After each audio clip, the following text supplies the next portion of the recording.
Context for you. Ken Trevan joining us now, former UN weapons inspector, very familiar with these spots and others. Ken, reactor number 4, as we've described, help us understand what this means, how to contain it, and what it means as far as the potential for radiation release.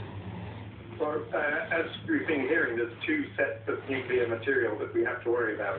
There's the nuclear material inside the reactors, and there's the nuclear waste material, which is in the cooling pool.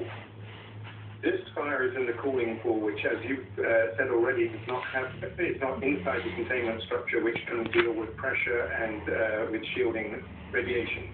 So the fear here is if this fire continues and spews up a cloud of steam, that steam will contain particulate matter of items like iodine, strontium-90, and cesium.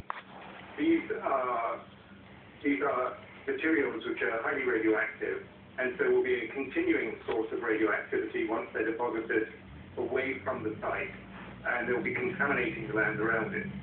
The one thing to look for, I think, if they cannot get this fire under control by getting water on it, is to see how high up the steam cloud goes, because the higher it goes up, the further distant the radioactive material. What's the matter? So I think it's going to be very significant. Here's how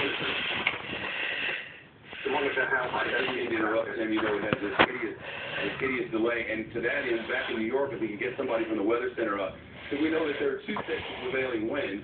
One is at the lower level, and it's been a very windy day today. In fact, this morning now, it's like, 8 o'clock, 8:15 in the morning, and we're waiting for a storm to come. The weather forecasters here promise that there'll be a storm, so higher wind on the northeast coast, but then there's another level of winds up high in the atmosphere.